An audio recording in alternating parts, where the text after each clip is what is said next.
Good afternoon. We're going to start in a second once some more people join us in the room.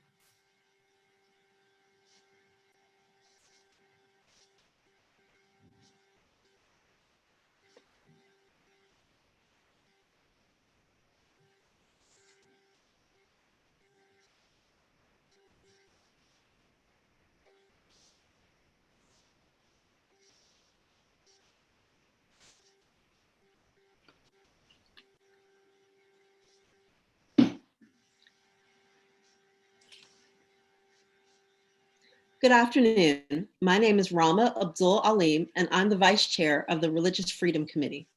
We're thrilled to be presenting a timely panel entitled The Decline of the Establishment Clause, sponsored by the ABA section of Civil Rights and Social Justice. This panel is one of many in a series of rapid response webinars. We are actively planning additional programming on a variety of issues, so please visit our website for updates on these programs.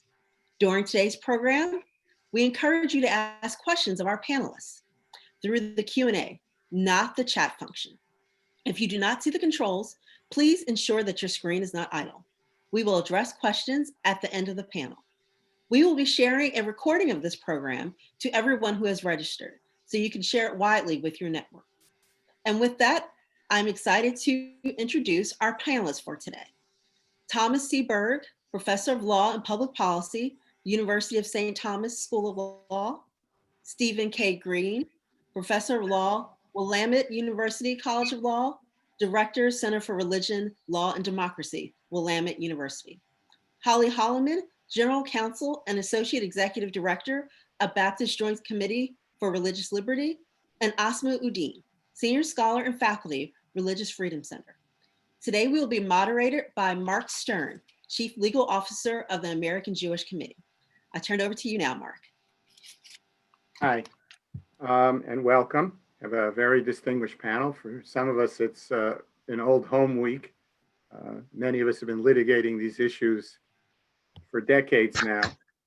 And so without much further ado, we'll get into the merits of the question: is the Establishment Clause weakening or disappearing or of less significance? And as a prelude to that, I would note that questions like that tend to get answered in the moment. This is a rapid response panel.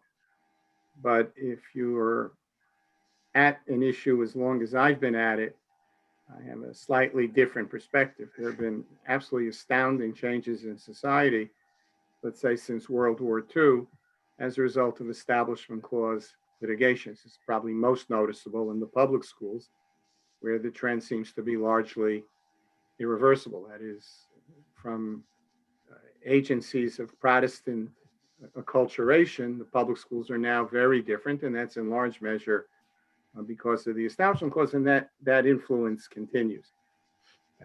Having said that, we surely do not lack for Establishment Clause controversies. Lawyers will not go on the unemployment rolls anytime soon if case laws of any significance. I'm going to turn, I think first, we agreed we would do this in alphabetical order, which happens to work out in our case happily because of the various positions people will take. But I want to throw out one question, two questions actually, to the panelists to help frame their questions. One is, you sit down and you read a lot of Establishment Clause cases all at once, which I do not recommend. Your head sort of spins, because while they purport to build on each other, in fact, there are two different strands of Establishment Clause thinking that have dominated the court at different times. At sometimes it's a strict prohibition against aiding religion, and there are still justices on the court. There are justices on the court today who powerfully argue that. Justice Sotomayor and the late lamented Justice Ginsburg certainly took that position. And there are those who take it as in a more minimalistic way, not necessarily wrong, but more minimalistic way, as simply a ban on bold preferences for one faith over the other. And all the while, the court insists that this is a coherent body of law, which is a little bit difficult to stomach for me, but I'm curious what others think about it. And the second question I have, simply as a way of testing where people are,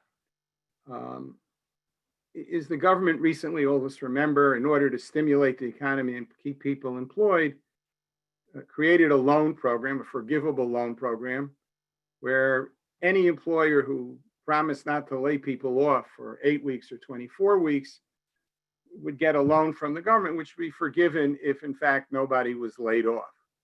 And it was very clear from the beginning that churches were eligible to participate in the program, were eligible for the loan forgiveness, and conclude amongst the salaries covered by the loan provision, salaries of ministers. Strangely, nobody seems to have raised an establishment clause objection to that program. 30 years ago, we would have been jockeying to be the first one to court. Somehow nobody has yet brought a challenge to it. And the question is, what does that signify, if anything? Tom, I think we're going to call on you first. Okay, thanks, Mark. Mark, did you hear me? Are you hearing me? I hear you perfectly. Okay, great. And I Great. assume everybody else is too. If you do, I think others do. Good, well, thank you. I'm very glad to be here and to see some friends that I haven't seen for a while, even if we're only seeing each other virtually. The Establishment Clause is declining in a sense, in that the Supreme Court now applies the clause less broadly than it did previously. But I think half of those changes are justified, and the other half are not.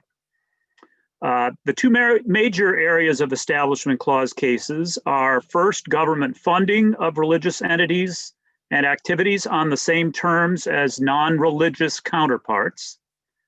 And second, government's own religious speech through official prayers or displays.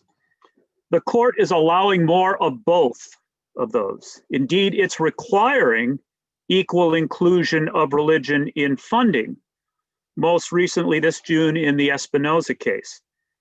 But the change concerning funding, I'd argue, is not really a decline, but rather a refocusing of the Establishment Clause toward its proper purposes. By contrast, allowing more of the government's own religious speech threatens those purposes and should cause concern. So let me start with equal funding.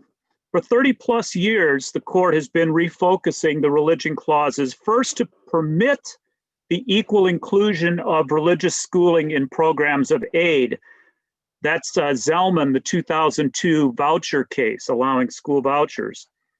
And then, as the next step, to forbid religious schools' exclusion from such aid.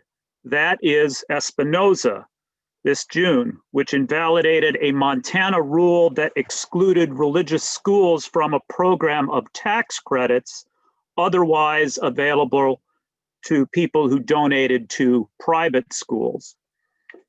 So these and other decisions say that when a program makes aid equally available to religious and non-religious providers, it's neutral toward religion in two senses.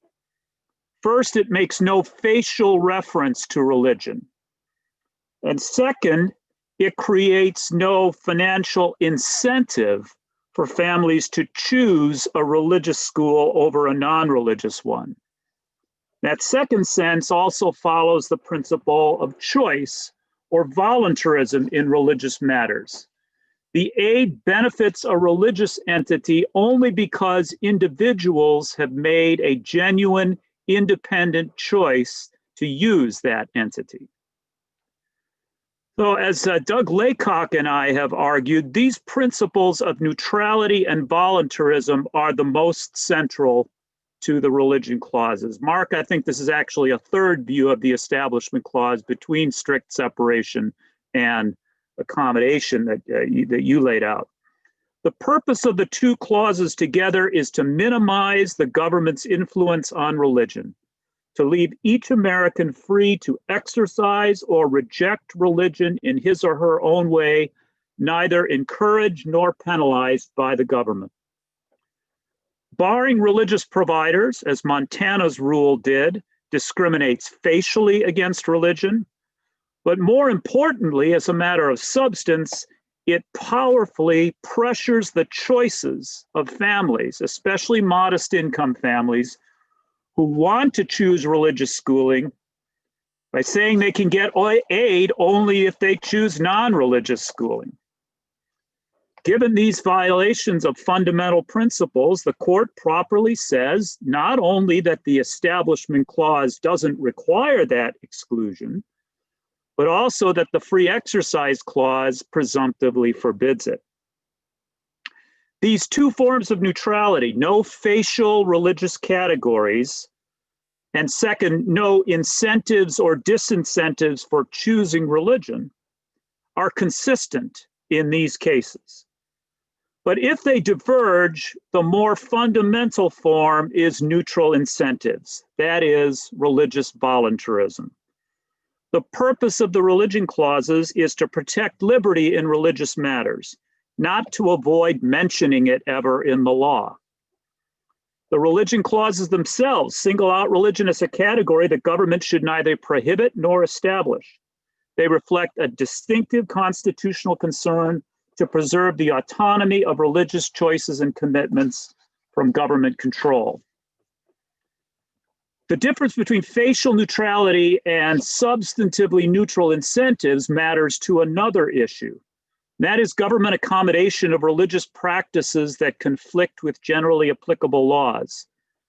Accommodations or exemptions may treat religion differently on their face from other activities, but usually they promote religious choice by removing a government restriction on a practice that an individual has already chosen for independent reasons. This tradition of accommodating religious conflicts goes back to colonial times, when Quakers were exempted from military service and other rules.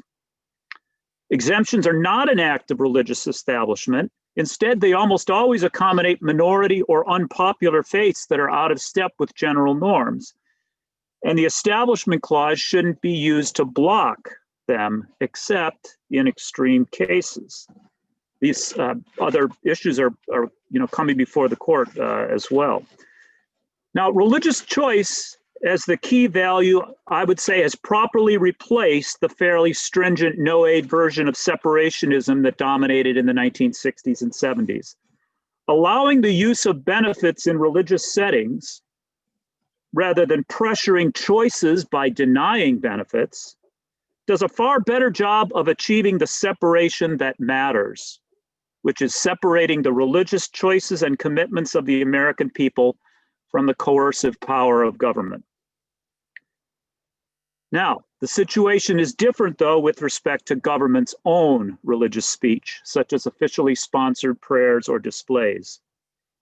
The court is rolling back previous Establishment Clause prohibitions here as well. Those prohibitions were never absolute, but the rollback threatens the principles of volunteerism and neutrality. Some acts of government speech are in fact coercive. On that ground, the court prohibited officially sponsored prayers at public school graduation ceremonies because they weren't voluntary. But more recently, it declined, wrongly in my view, to apply that principle to officially sponsored prayers before city council meetings in the Town of Greece decision.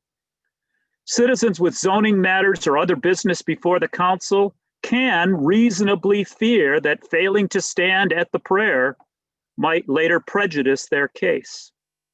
The constitutional sensitivity of religious choices calls for forbidding pressure on people to refrain from religious activity, which the school funding decisions properly forbid, but it also forbids pressure on them to engage in religious activity, which the council prayer decision should have forbidden.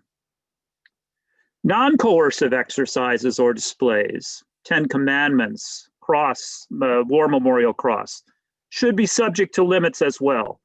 Shielding religion from government influence would require that government not endorse religion or particular religious viewpoints, even when it does so non-coercively. To endorse religion or Christianity is to promote and encourage it. To oppose religion or Christianity is to discourage it. This rule is far more neutral than the alternative of government taking sides in religious disagreements through symbols, prayers, etc., and siding almost always with the view of the majority. Now, the court's majority is retreating from the no endorsement rule, most recently in upholding the 95-year-old cross displayed as a war memorial in the American Humanist case. The majority should have required an adjustment in the display to be more inclusive of Jewish and other non-Christian war dead.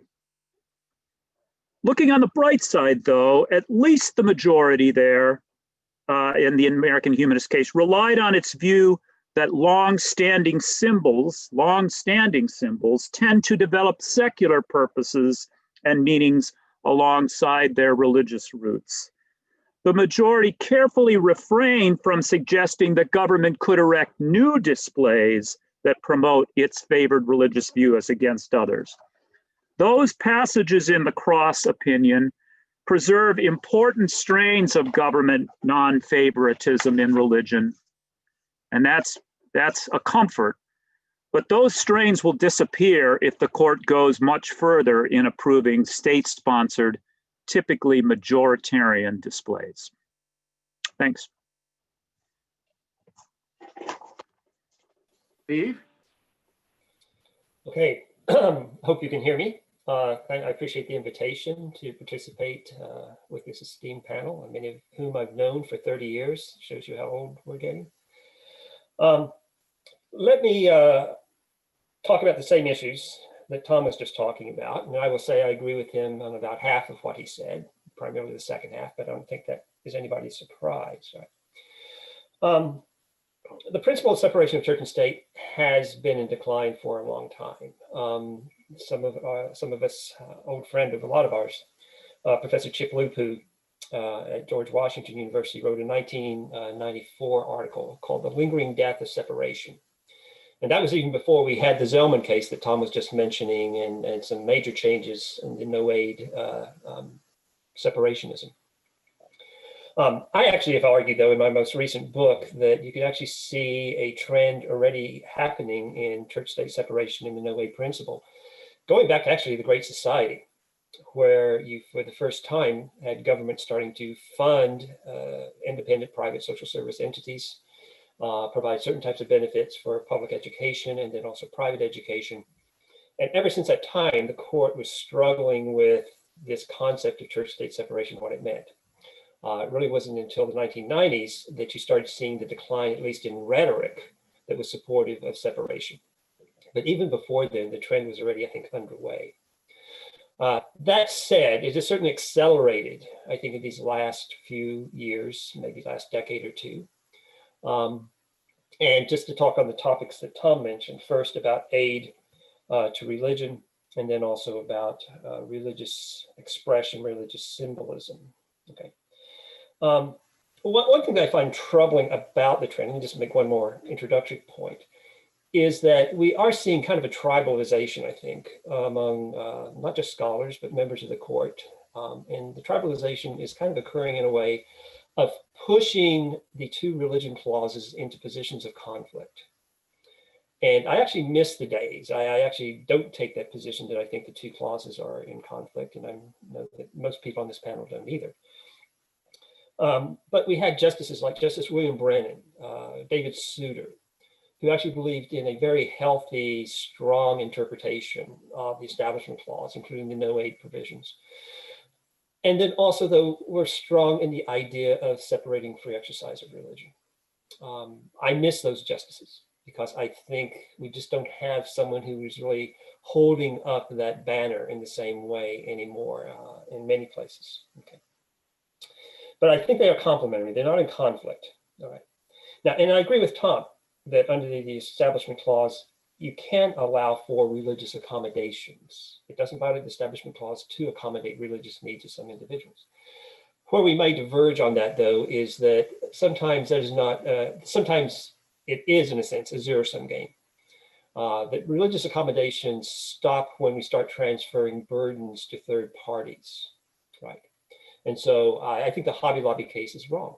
because in the Hobby Lobby case, you basically allow for a lot of reasons for a corporation to actually declare its religious personhood, which I think is a farce.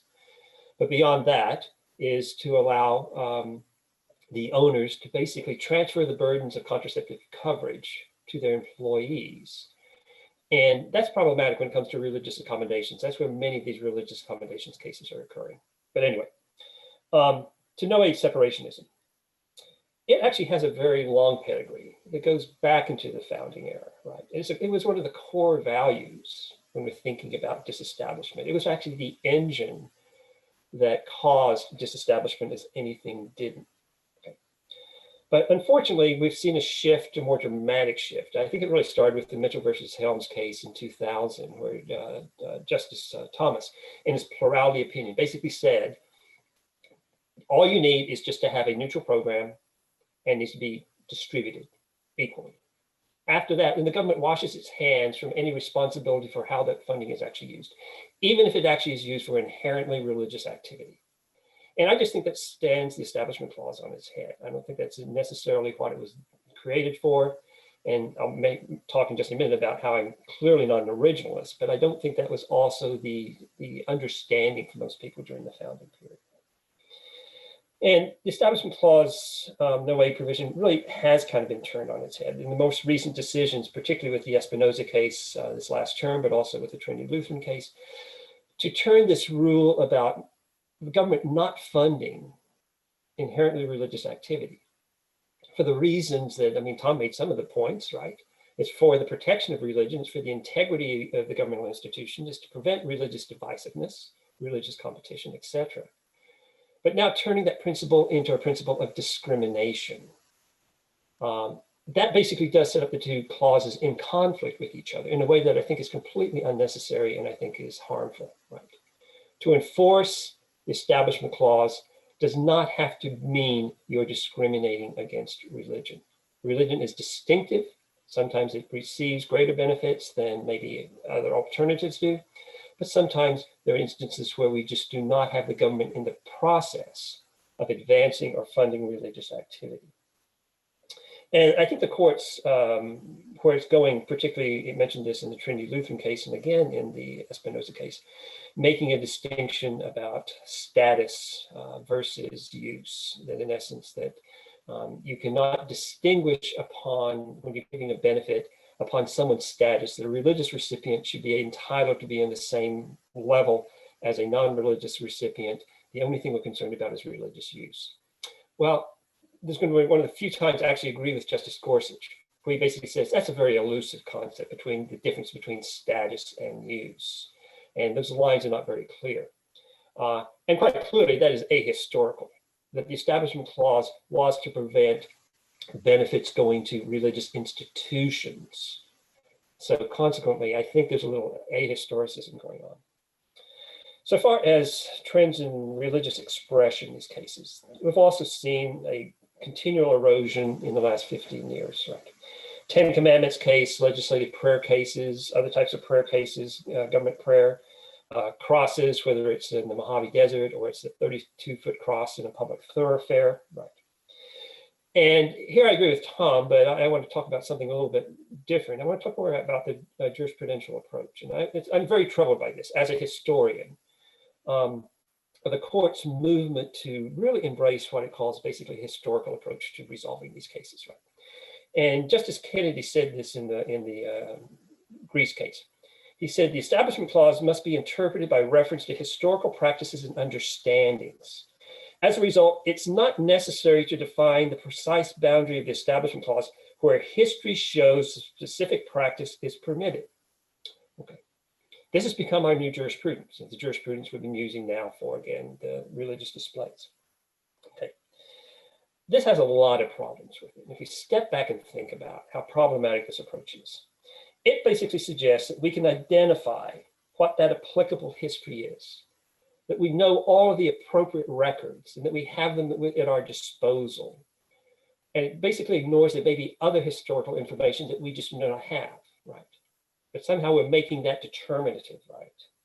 It basically suggests that we can therefore also understand the motivations and the context of people writing 240 years ago. rationales. And then it suggests that there is a consensus view that existed during the founding period, right? And that we can all kind of peel back our own prejudices and we can identify what this consensus view is. And then it basically freezes in time whatever that false consensus view is. It doesn't allow for evolution in people's attitudes and perspectives. And if you go back and look at what was going on in the first 20 years of the nation's, of the Constitution, you saw a dramatic shift that was going on issues such as religious test requirements, right? You had a complete reversal in the number of states that had religious establishments within like a 12-year period. That's evolution in attitudes. But this historical approach basically freezes in time a particular moment and basically says, we can identify therefore what that history is. And then this all begs the question about why we should be bound by a 240-year-old history, even if we know what that history actually is, right?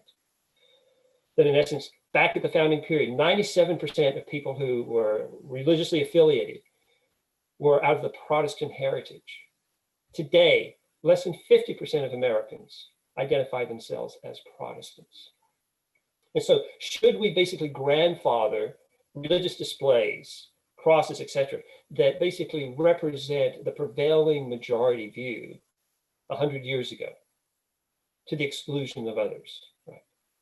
I mean, there is a reason why history books, I'm finishing a book right now on the history of separation of church and state for Cornell University Press, and I am struggling to fit all the information into the 100,000 word limit they want me to have.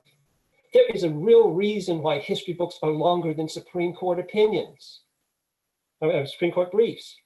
History is complex. And to basically reach out and try to say we can identify history and then constitutionalize it, I find very troubling in this approach. So anyway, those are my perspectives about this trend. Okay. Steve, I'd like you to keep in mind the following question.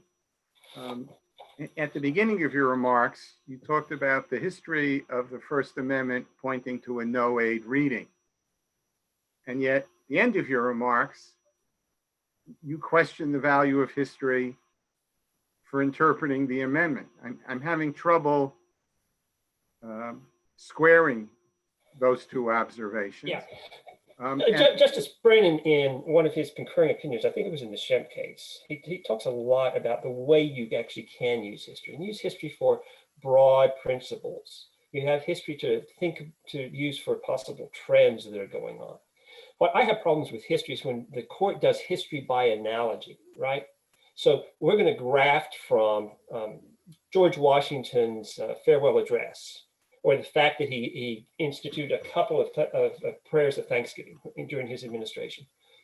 And we're going to say, as a result of that, that actually then tells us exactly what he's thinking about the uses of history. I wrote a brief in the Greece case, right, which dealt with sectarian prayers in city council meetings. And people by analogy basically said, look, George Washington made some comments about prayer, right? Well, if you go back and look, you need to look at the context within which that occurred. You need to look at the fact that he was actually doing non-sectarian prayers. And so it gives us some information. Yeah, I don't think the founders were that worried about non-sectarian prayers. Right?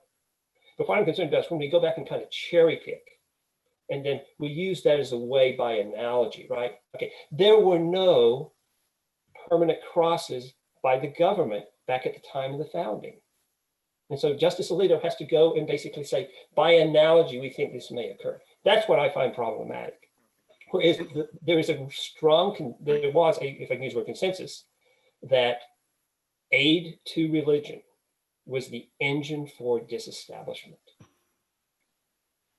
Okay, the second observation I want to make, and then we'll, I guess, go to Holly because she's next alphabetically, is that despite what Tom and Steve remarked correctly about the trend in the court's decisions about government speech, and there's no question that the court's position has eroded from a strict separation point of view over time. There's no question about that.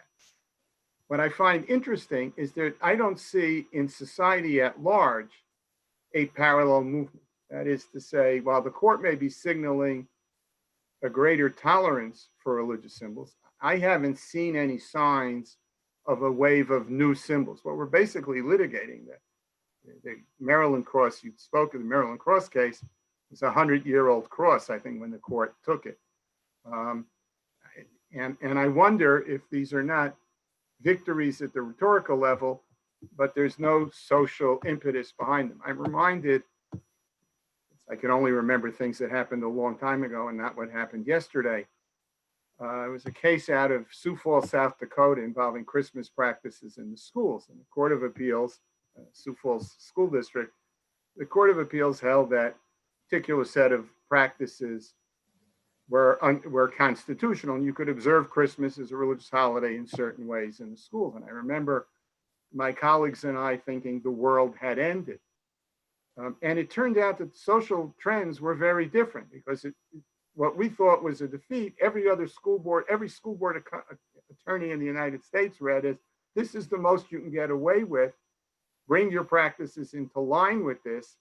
And that, in fact, achieved more for the separationist position probably than a victory would have, which would have set off a social storm. So I think we have to keep, my long-winded point here is that the fact that the court is saying one thing is important, no doubt, in assessing the Establishment Clause, but I think you need to look also at what's happening in the world. Is that decision affecting what people are doing? As far as I can see on the religious speech cases, sure, some small town someplace may do it, or some deep red state may do it. It has not spread to the society at large. In any event, I'm stealing Holly's thunder, which is more interesting than mine, I'm sure. Thanks, Mark. Yes, I'm Holly Holman, and I appreciate being here. Thanks to the ABA for hosting this and for the opportunity to be with you, Mark, and the other panelists, and thanks for all those who did the hard work of organizing this. I'm glad to share my perspective, which comes from serving as BJC's counsel for the last 2 decades, as well as being built on the organization's 80-year history working in the courts and legislatures and elsewhere. Our mission is to advance faith freedom for all, and that mission arises out of the historic Baptist commitment to separation of church and state, which is an important but often overlooked part of Establishment Clause history and the fight for religious freedom. That probably gives you a hint that I lean toward concern about today's topic as a weakening of religious liberty instead of correcting an unwarranted hostility toward faith.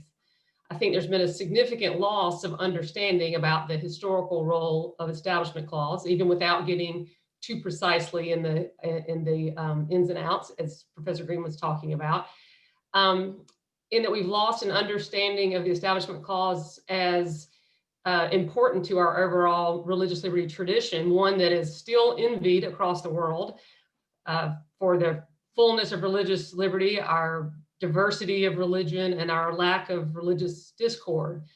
So the concern is because that I strongly believe that religion may thrive more when it is seen as, and indeed operates as, more independently and separate from government.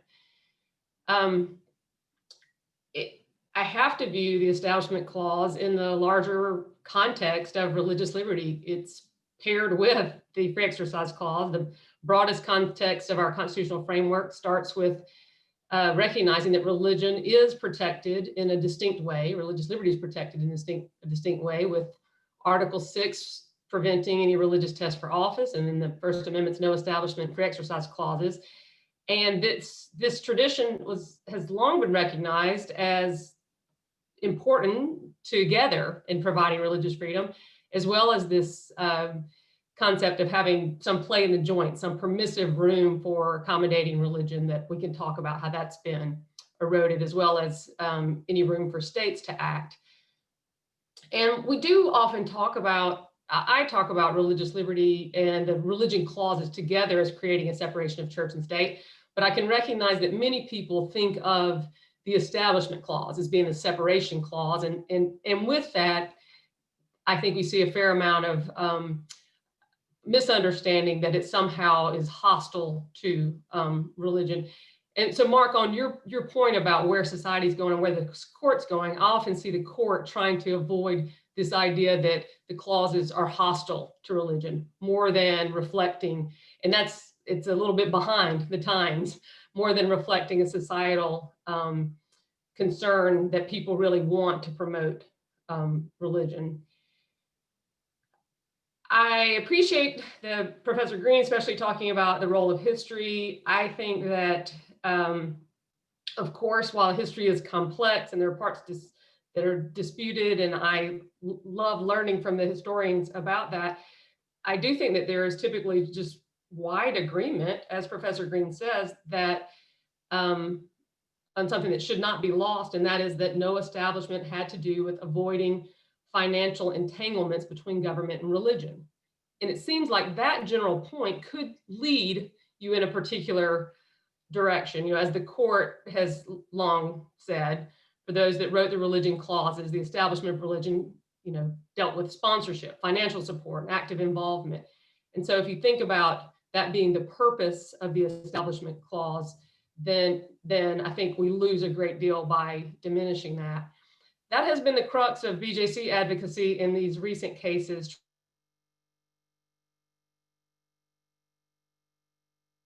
We explained in this history that avoiding government funding of churches and religious activity is a valid and positive historical concern, as well as a practical concern today. And it's interesting, and the slight difference in how I see that from Professor Byrd, it's kind of, we differ on maybe what the implications are of that, of keeping government out of the funding question. So for me, the title question, the decline of the Establishment Clause, is certainly fair. There's a question mark there, but I think it's fair to say that it's in decline most explicitly and recently in Trinity Lutheran and the Espinoza case, where the constitutional question really moved from a strong Establishment Clause perspective to a free exercise perspective, going from what kind of relationship the government is allowed to have with churches and religious institutions to what kind of relationship the government is required to have as a matter of kind of fairness or equal treatment under the free exercise clause. And while those cases were decided on free exercise grounds, and I know that's not our topic today, they were against the backdrop of what you could say are Establishment Clause concerns, and those are the no-aid principles that have operated in Establishment Clause law, and particularly in state constitutions. I mean, we've mentioned, but I'll just say a little more explicitly what the big deal is in the change in funding, starting with the Trinity Lutheran versus Comer case in 2017. It's known as the church playground case, and some people might say it's no big deal, it's just a state grant for playgrounds. So how is this some kind of violation of religious liberty? But the backdrop is the historical role that churches play as the quintessential bodies to promote religion. You don't call yourself a church unless you're doing religious activity. You're designed for religious activity. And we wrote in that case the importance of the no funding rule in protecting the independence of religion and churches. And churches are where the government is most likely to need to stay out of religion. And so it makes sense that some states would have this high bar to funding religion. Obviously, that's not what the court decided. But the strong dissent that Justice Sotomayor wrote at least explains very well this kind of change in understanding what that separation has done in the past and what it is meant to do as far as protecting religious liberty. Of course, that dealt with something that the court could say was totally secular. Hard for me as just a church girl to see that, because I go to church and we pay for our playgrounds and I'll address their property. But that's how the court said it, and that makes sense. Reasonable people can disagree about the implications of that case. But then they left room for the next cases, kind of saying that there'll be harder cases coming, and that's what happened with Espinoza, a harder case where the funding was not directly for such a secular purpose, but for religious education. Of course, that was upheld based upon a sort of indirect funding, building on Zellman, and again, not giving much or any credit to state no establishment interest. I think with the no aid rule being replaced by this equal funding rule in Espinoza, and the majority's kind of lack of regard for avoiding financial entanglements, we really do have big questions. And Mark, I appreciate how you opened up by saying we react immediately, but things unfold gradually. They might mean different things as they go forward. But I think we're left with wondering, what does this mean? This equal treatment, is that going to extend so that there are equal treatments in regulation? What remains as far as this establishment clause? Is it a barrier for avoiding the government funding explicitly religious activity, worship, education, proselytization in a direct way? And I think the reasoning in the case leaves those concerns in doubt. That's why I think, the focus is on the establishment clause, but if we back up like some of the other speakers have to see the bigger picture, I would agree with Steve that if you take a kind of 20-year view, we see some big changes in the money cases going from Mitchell with O'Connor, Justice O'Connor saying specifically, the founders were concerned with funding churches, direct funding of churches, to like Trinity Lutheran saying it's required. In the monument display cases, Justice O'Connor held in the McCreary case where they struck the Ten Commandments monument, she wrote about the importance of the Establishment Clause in protecting religion itself. I think we're losing a little bit of that, the understanding of the Establishment Clause being a good and it protects, protecting religion itself. Compare that to the court's decision in American Legion versus American Human Association upholding an explicitly Christian symbol with far less concern about the effect on religion. Although I appreciate Professor Berg pointing out the limitations on that case. And I certainly was glad, given the brief that we filed, that the court did not go any further to allow the preference for a particular faith in an ongoing way. And then in the prayer and religious expression cases, that's been mentioned already, kind of the difference in the court's view of the importance of prayer not being something public can promote in the Levy-Wiseman or Santa Fe versus Doe cases to Grease v. Galloway, where that did not seem to be such a big concern. We can talk about these cases and what's changed and how they represent shifts or can be explained in different ways, but I'll just note that for religious liberty values that I see, they may be hurt by this weakening of the Establishment Clause. And some of those values are the independence of churches, the justification for religious exemptions. If your religion is not special for funding, people will question why it's special for regulations. I think a sense of fairness and a weakening perception that we're all equal citizens without regard to religion when the Establishment Clause is not upheld and the majority sort of takes over. And particularly, what that means for the public kind of witness of religion when religion seems more closely tied to it. So in concluding, I'd say that it's a fair question, maybe even statement that our title gives us, and especially to the extent that historically the Establishment Clause is fully 1/2 of the religion clauses, both of which have historically been seen as key to the American legal tradition of religious liberty that's been largely a success.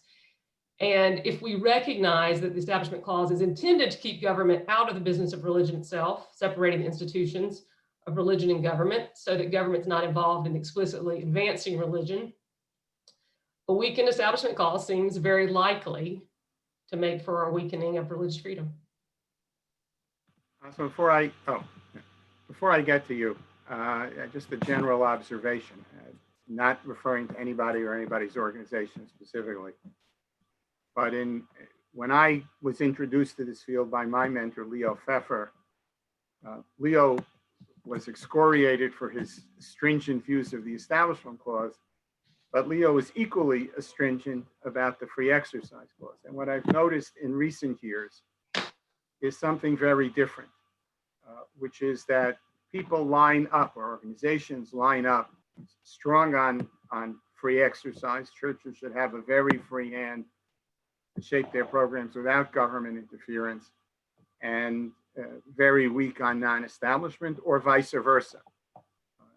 I think it's a fair criticism of Justice Sotomayor that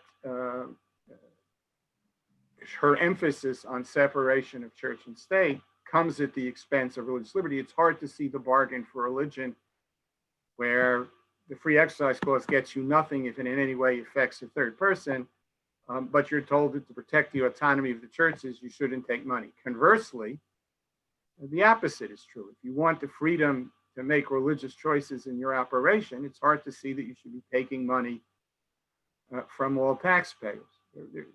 But increasingly, if you look at the amicus briefs, you tell me who wrote the amicus brief in a free exercise and establishment clause case, I'll tell you precisely what they're going to say. It's become very predictable, very polarized, and the balance that several of you spoke about between the two clauses seems to me have gotten lost in the increasingly, partisan is the wrong word here, but sharply differentiated positions on the two clauses. And I think really not about the clauses so much as the value of religion in society, and certainly the value of communal religion as opposed to a very abstract personal observation. But in any event, I'm against stealing other people's time. Asma, I'm sure you want to weigh in here. Okay, well, thank you, Mark. And thank you to the ABA for organizing this panel. So my take is that the Establishment Clause is not in decline. Instead, the court is embracing an interpretation of the clause that is in keeping with its historical intentions. The clause is meant to keep government from interfering with the voluntary choices by citizens that are religious, as well as walling off from state interference the internal autonomy of religious bodies. We can say the clause is designed to protect and expand religious volunteerism, which is a term that Tom used as well. The court's decision in Espinoza clearly embraces this understanding of the Establishment Clause.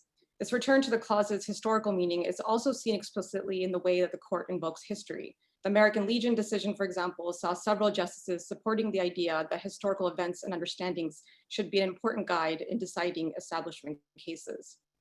This reference to history, in turn, is related to the protection and expansion of religious volunteerism.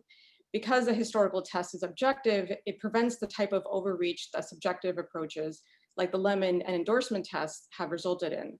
Those other tests require the court to see things the way some hypothetical reasonable observer sees things, which ultimately becomes a very subjective inquiry. By taking out the subjectivity, the historical test does a better job of leaving religion as untouched by government power as possible. So just to turn to each of these points in more detail. First, religious volunteerism. In the Espinoza case, the court ruled that the state of Montana cannot exclude religious schools from receiving tax credit funded scholarships under its school choice program. Montana had excluded religious schools because a state constitutional no aid provision prohibits, quote, any direct or indirect appropriation or payment from any public fund or monies to aid any church, school, academy, or other institution that's controlled in whole or in part any church sector denomination. The case addressed both the establishment and free exercise clauses of the First Amendment. On establishment, the court noted that the parties in the case did not dispute that the Establishment Clause allowed such aid. It also upheld previous findings that school choice programs supporting religions do not violate the clause. On free exercise, a number of people have noted, the court found that programs that exclude religious schools violate the free exercise clause. Its sort of exclusion amounts to status-based discrimination. Now, Montana no aid provides aid to schools simply because they are religious. The court said, quote, to be eligible for government aid under the Montana Constitution, a school must divorce itself from any religious control or affiliation. Such status-based discrimination is subject to the strictest scrutiny. Espinoza does not mean that a state is compelled to provide funding for K through 12 religious schools. A state may continue to provide money and other aid only to public schools, thereby excluding all similarly situated private schools, whether non-sectarian or religious. Schools also have to meet the eligibility requirements and the same criteria for proficiency and success that are required of all other eligible schools. States can also require that religious schools be accredited and meet all of the requisite standards. The point was not to privilege or prefer religion, but instead to enlarge religious choice. This avoids putting pressure on individuals and religious organizations through financial incentives that are biased against religion. In this way, then, Espinoza is not a break with separationist doctrine, but an extension of it. The court was trying to prevent government from putting its thumb on the scale of private religious judgment. This approach forbids the government from preferring religion or taking sides in religious disputes. but it also permits the government to exempt religion from regulatory burdens imposed on others. The Establishment Clause is not designed to prevent the government from doing things that might benefit religion. Instead, it's meant to ensure that the state leaves religion alone. A state does not establish a religion by leaving it alone. We see that approach in the court's ministerial exception cases too. In July, the court decided the Our Lady of Guadalupe case, which was consolidated with a very similar matter involving the St. James School and centered on a doctrine known as a ministerial exception. The ministerial exception bars ministers from suing churches and other religious institutions for employment discrimination. As the court has explained, requiring a church to accept or retain an unwanted minister or punishing a church for failing to do so intrudes upon more than a mere employment decision. Such action interferes with the internal governance of the church, depriving the church of control over the selection of those who will personify its beliefs. In other words, it involves state with religion instead of leaving religion alone. Now, the second trend in the court's jurisprudence is its use of historical events and understandings to guide its interpretation of the Establishment Clause. In American Legion, 5 of the 6 justices said that they would interpret the Establishment Clause by aligning it with historical practices and understandings. Though what qualifies as a binding historical practice is still a matter of disagreement among the 5. Justice Alito, in his opinion commanding only a plurality, collected examples from federal historical events, and importantly, and this is something Tom mentioned as well, noted that officials involved in these occurrences were careful to embrace multiple Christian denominations and did not intentionally disparage other faiths. The court also referred to historical practices in town of Greece, where it upheld a municipal practice of beginning meetings of the town governing board with a prayer delivered by a variety of local volunteer clergy. As historical precedent, the court referred to prayers before the Continental Congress and the First Congress's approval of paid legislative chaplains. The court held that any test the court adopts for the Establishment Clause must acknowledge a practice that was accepted by the framers and has withstood the critical scrutiny of time and political change. And as in American Legion, the court also emphasized that the town was inclusive and didn't intentionally disparage other faiths. So recently, a couple of lower court cases have also embraced a historical approach. For example, Judge Brennan on the 7th Circuit applied the historical test in upholding a long-standing tax exemption for the housing of ministers. He noted that the plaintiff, in that case, the Freedom from Religion Foundation, offered no evidence that the housing allowance was historically viewed as an establishment of religion, whereas defendants provided substantial evidence of a lengthy tradition of tax exemptions for religion, particularly for church-owned properties. And then the court went on to recite some of that evidence. In another case, Judges Hardiman and Bibas on the 3rd Circuit relied on the historical approach to uphold a county seal that included a Latin cross. The court said that a practice is fit within our nation's public traditions may confirm its constitutionality, and that if a religious symbol has been around for a long time without complaints, then it is entitled to a presumption of constitutionality. The county seal satisfied both of those inquiries. Now, to Steve's point about the problematic nature of the historical approach, that is that it freezes it in time and doesn't evolve, I think Professor Michael McConnell's scholarship might help on that front. He outlines broad categories that I think allow us to consider new fact patterns as they come up. And so those categories include things like whether or not there's government control over the doctrine and personnel of the church. And these are all sort of based on historical understanding of establishment, what constitutes an establishment. And so the categories, again, are government control over the doctrine and personnel of the church. The second element of establishment was mandatory attendance in the established church. So you actually had laws punishing people for failing to attend worship. The third element was government financial support of the established church. There were transfers of money or land grants exclusively for the support of the church. The fourth element was restrictions on worship in dissenting churches. The fifth was restrictions on political participation by dissenters. And the sixth was a use of the established church to carry out government functions like giving churches authorities to prosecute moral offenses.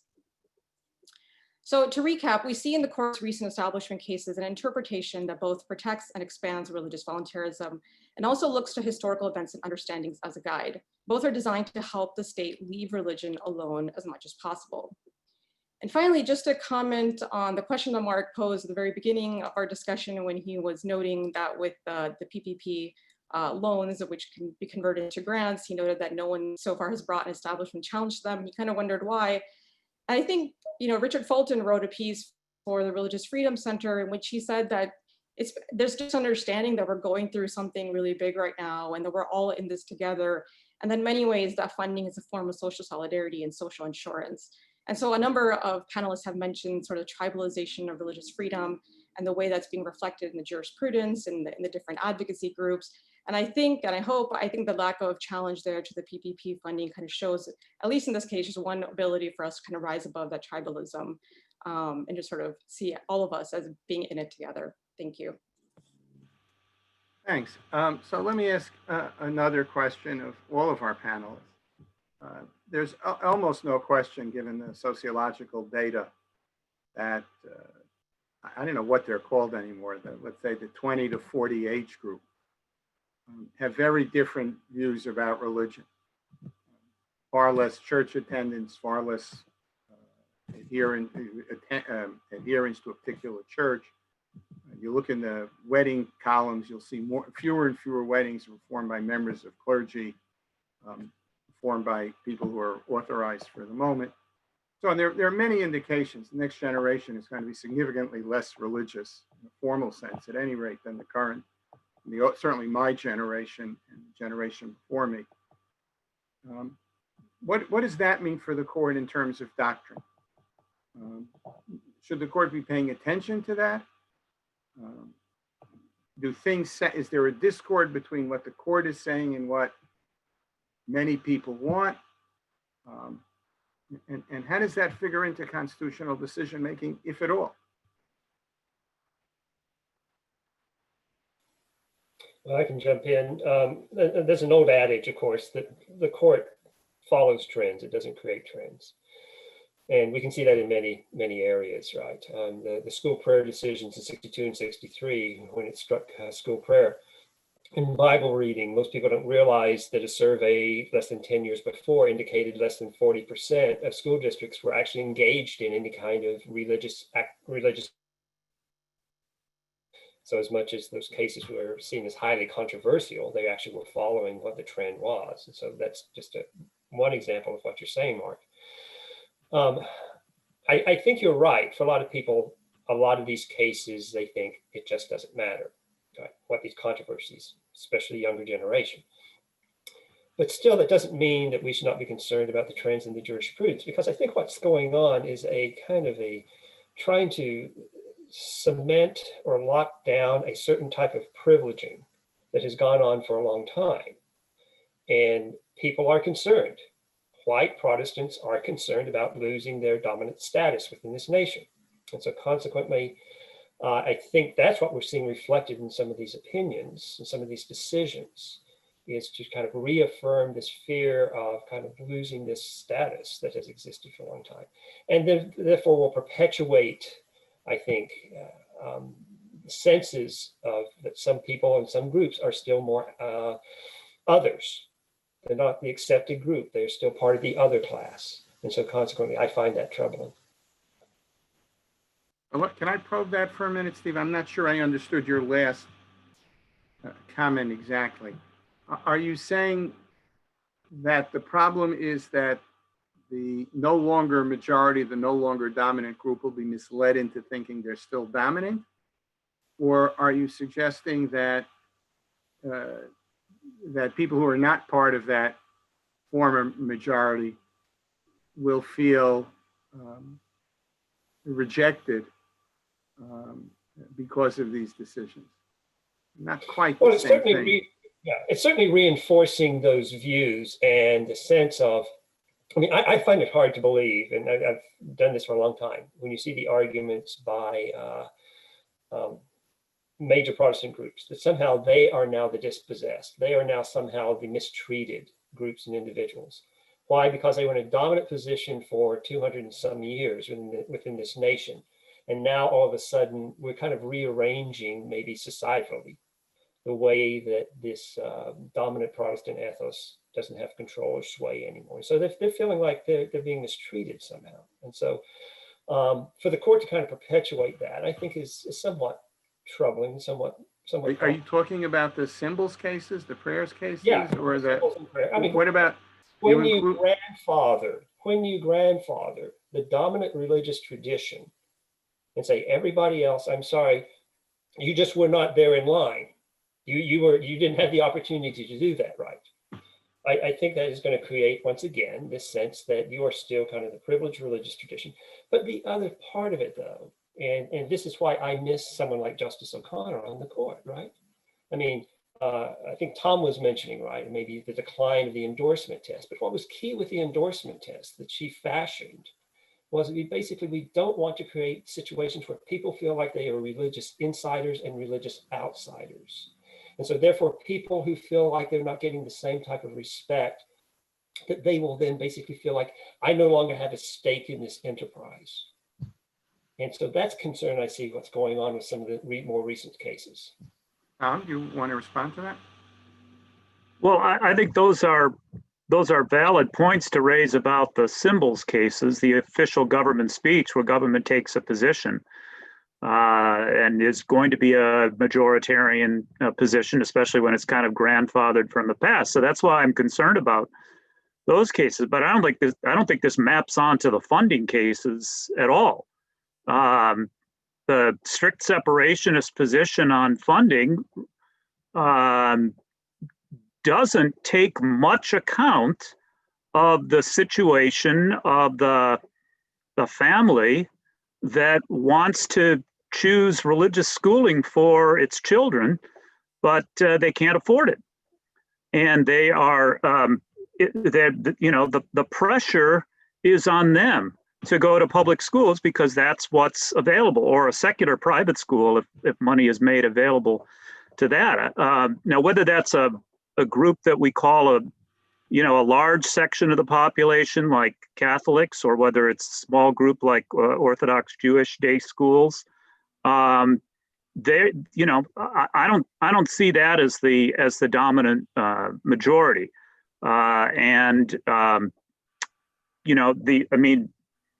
Talking about history, the strict separationist position on religious schooling takes, reasons by analogy, the kind of analogy that Steve, I think you were condemning, from a set of funding practices about supporting clergy alone or churches alone, which is what was at issue at the time of the founding, and then applies that to funding of institutions that in fact do provide a service of secular value.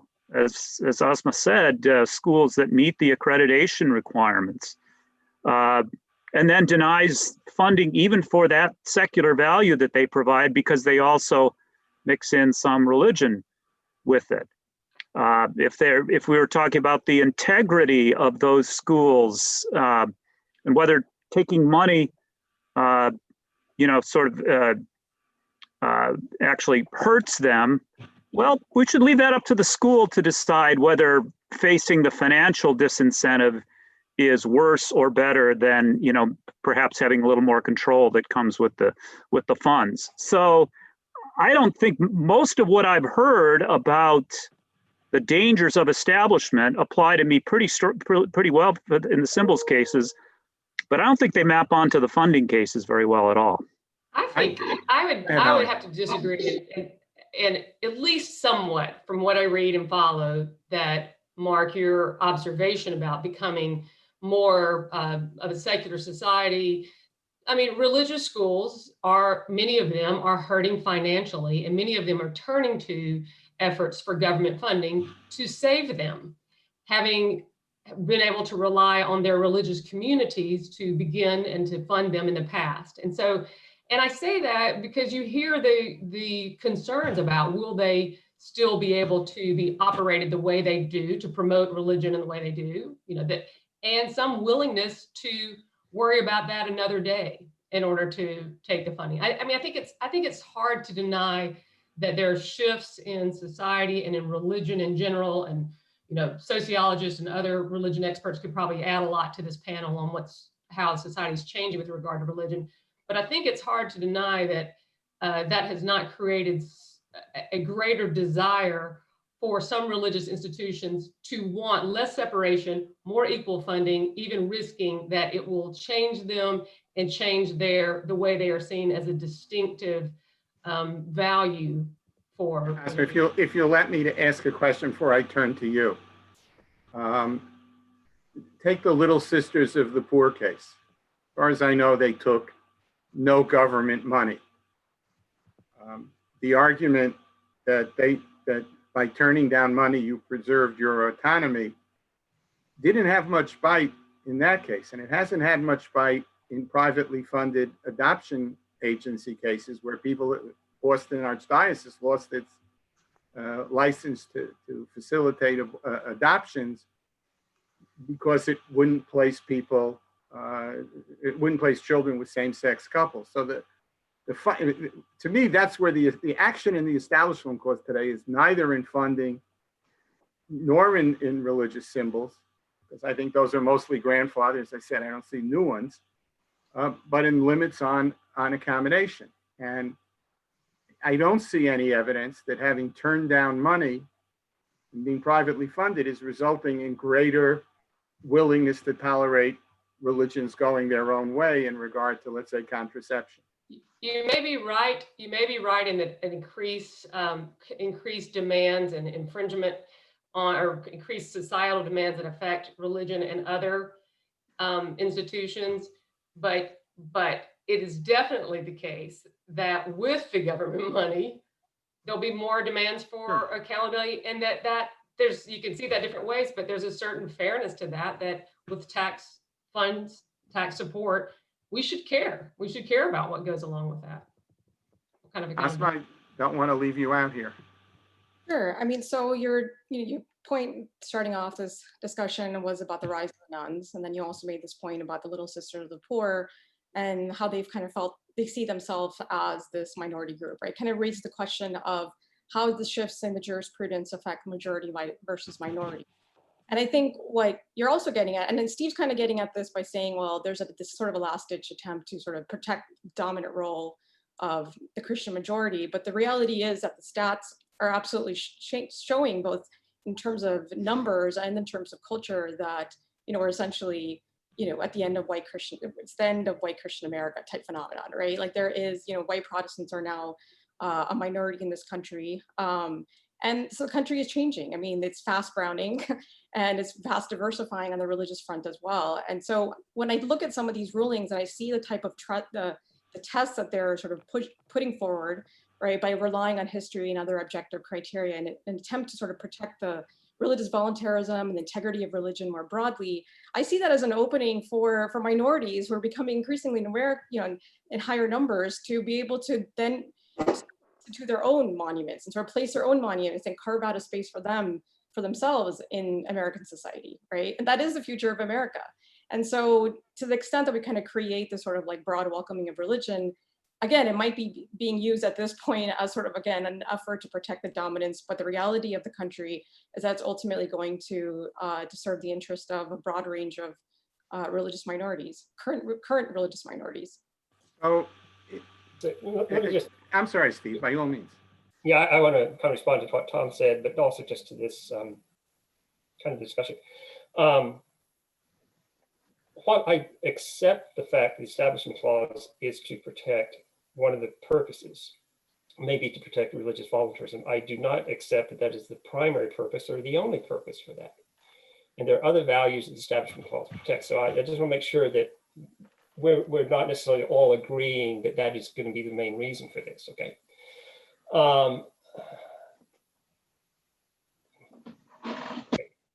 This idea that the government should never incentivize private choices, that somehow religious institutions are protected from that in all instances, I think is just an unacceptable position, right? Certainly when we're concerned about core operations of a church, doctrines, things like this, right? But in other instances, religious institutions cannot walk around with a protective bubble against them, that they cannot necessarily exempt themselves from all types of regulations that may exist that serve some important purposes. And so the only purpose, once again, of the Establishment Clause is not just to enhance religious voluntarism. There are other issues that are there. To Tom's point about about education, there has never been, and I wish people would get rid of this. This is the biggest straw man out there. There has never been a jurisprudence of strict separationism in this case, in this country. We have always made accommodations, always winked and nodded at certain types of activities, right? That we have always allowed for certain type of funding of religion. Emerson, the 1947 case, upheld certain types of funding of religious education. There's never been a complete ban on certain aspects. Where this no-aid separationist approach, when it has been focused, has been saying maybe there's some areas that should be off limits, and that is when the government itself is actually funding, facilitating religious instruction, religious indoctrination. That is something that, at least I argue, going back to James Madison, that the government has no agency in. It has no jurisdiction over those types of inherently religious activities, and therefore should not be advancing those types of religious activities. You're right that it was not absolute, but it's pretty strict as to K to 12 schools, right? You couldn't fund field trips because on the bus, the teacher might mention religion. And you couldn't fund public school teachers going into a parochial school to provide remedial education because that public school's teacher, once they got onto the grounds of the school, might start teaching religion. So there were some pretty extreme versions of it under the old rule. And now the more suspicious aspect of it is that the rules were really strict for K to 12, which is what Catholics ran, and they weren't strict for colleges, which is what Protestants had. Sure, and those cases held sway for approximately 10 years. That kind of distinction that you're just mentioning, right? The overall trend and the overall jurisprudence has been to allow for many types of funding of religious activities, right? I mean, of religious education related activities, but just not the core religious aspects of it. And I think that's a very supportable compromise position to take. But the whole premise has been that you can't get tuition for the basic education provided by a K to 12 school, because there's also a religious element in it. Even though the education being provided, is pretty comparable in terms of accreditation. That has remained the case throughout in the separationist view, and that's a very big burden on the families that want to choose a religious education. So two comments that I know because my mentor was involved. The first is Justice Black, wrote this famous sentence that nobody should be given aid or denied aid because of his religion. He told the late dean of the New York University Law School, Norman Redlich, that he never worked harder on a sentence in his professional career. And the problem is we've been arguing for 75 years about what he meant with that sentence, which he thought he carefully crafted to resolve all disputes. So he missed the boat on that one. The other is, of course, that Justice Black, during the first first textbook case in New York, was famously asking questions that you go back and read the transcript, are today appalling about the Catholic Church. So there was some, not entirely wrong for Catholics to think that there was some anti-Catholic bias in some of the, at least in some of the justices' thinking. I want to go to something else which I find curious. Just as an observer of the cases, I reread this morning the Town of Greece case. Justice Kennedy says, well, if you cut out these prayers that have been around forever, people are going to take it the wrong way and they're going to think government is hostile to religion. And then you read Justice Kagan's opinion in dissent, very well-written dissent as always, and she says, gee, people go to these things and they don't hear their religion mentioned, they're going to feel terrible, and so you ought to ban the prayers, the same prayers that Justice Kennedy thinks you have to keep in order to keep people happy. Okay, that's funny enough, I think, as it is, but it raises a more serious question. And it's a question that resonates in other areas of American society today as well. In terms of gender bias or alleged gender bias, racial bias or alleged racial bias, is the extent to which we ought to be concerned with,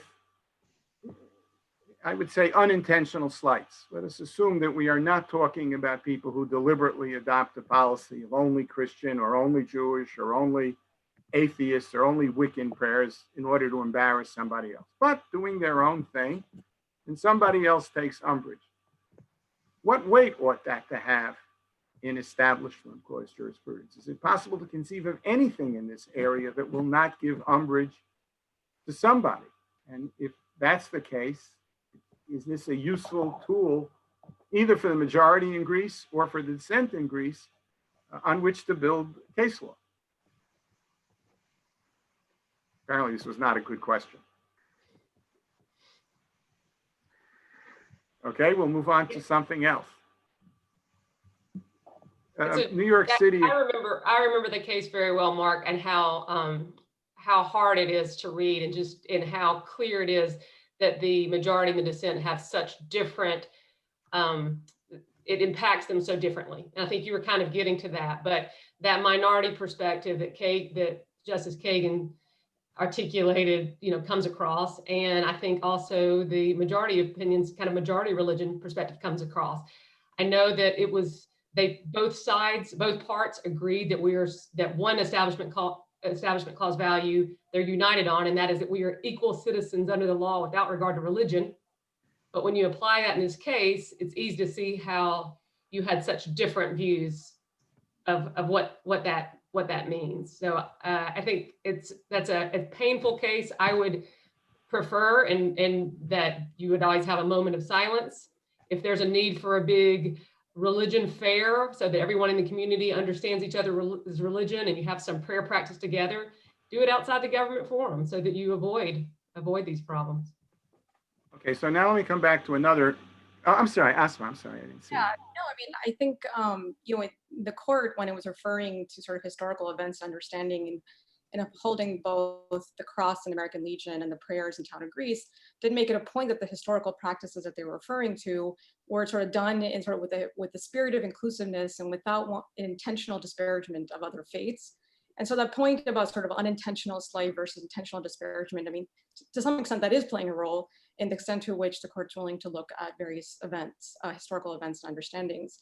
I think it's also interesting the Jewish Coalition for Religious Liberty filed an amicus brief in a number of cases, a number of these religious symbol cases, but including an American Legion, where it made the point, and it makes this point specifically with regard to offended observer standing, that there's just a greater likelihood of unfamiliar religious practices and symbols just sort of unintentionally disparaging other people, right? There's just a fact that sort of Christian symbolism is, our society is saturated with that. It's familiar and people are less likely to be offended by it, but they make the point in their briefs that there's a very specific and acute harm to minority religions and minority symbols because they're more likely to offend unintentionally.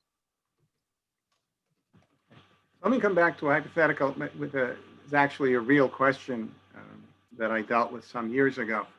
New York City adopted was contemplating adopting an environmental protection ordinance that would have required owners of all large facilities, all large buildings, to conduct an energy use survey or an energy waste survey, and then, based on the results, to remediate anything that fell short of some standard that was written into the ordinance.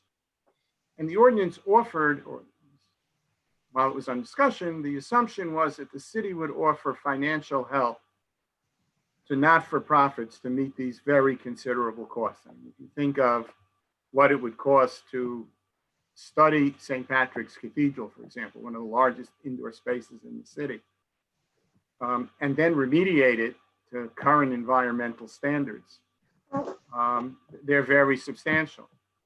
So if St. Patrick's Cathedral was operated by the Masons, the government could help pay the costs of remediation.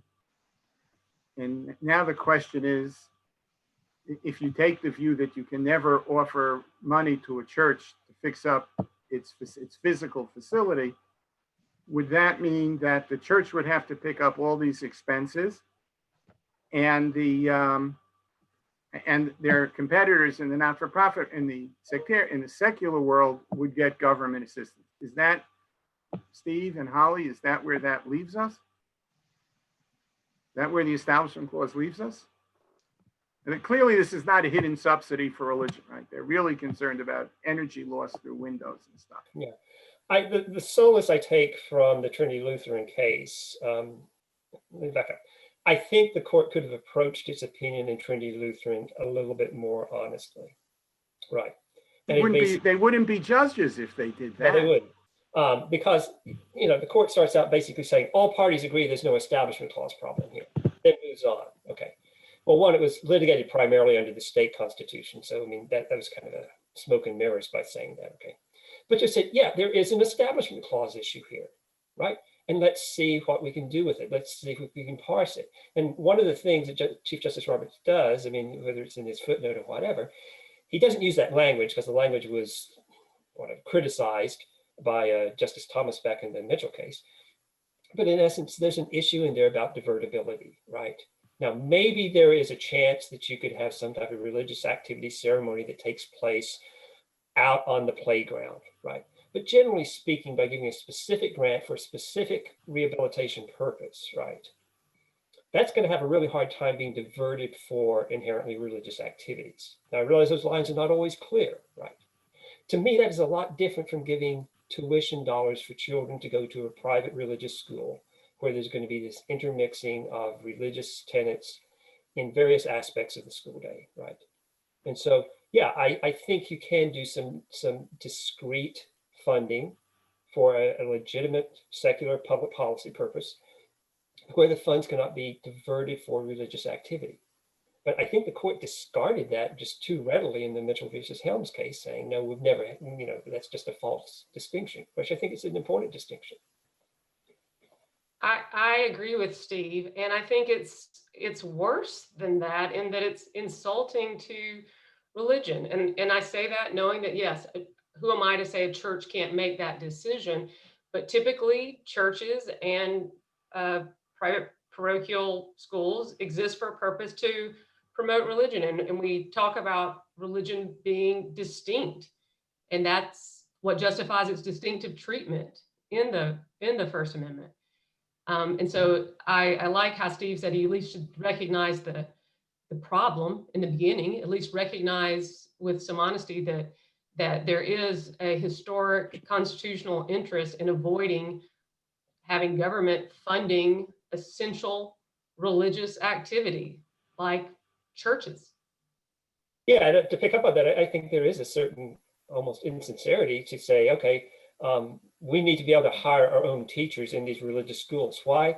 Because they are involved in integrating religion, et cetera, right? Hosanna Tabor, or the most recent case, Our Lady of Guadalupe, right? And so in that instance, that seems to be a tacit admission of the religious activities being taking place in these religious schools. But then to turn around and basically say, oh no, this distinction between status and use, we need to adhere to that, or this is somehow discriminatory. I'm troubled by the kind of the lack of consistency that exists with that. Okay, we have a question that I think I'd like to put you. It's from one of our audience, and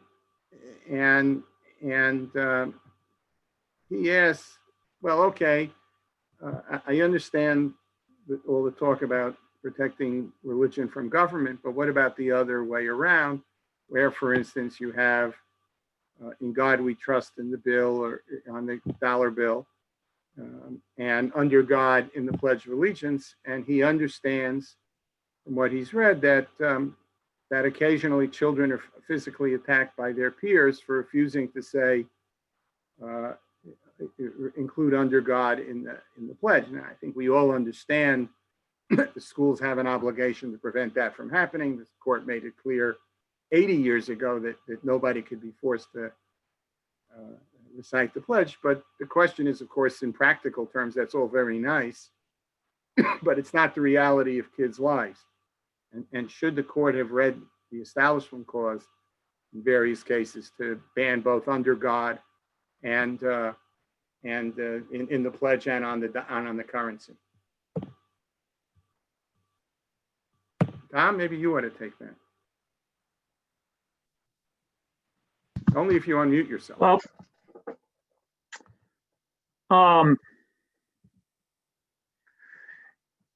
it's certainly the use of under God in the Pledge of Allegiance in a setting where the students are under pressure to say the pledge ought to be restricted by the Constitution. I mean, there already are restrictions on forcing children to say the pledge.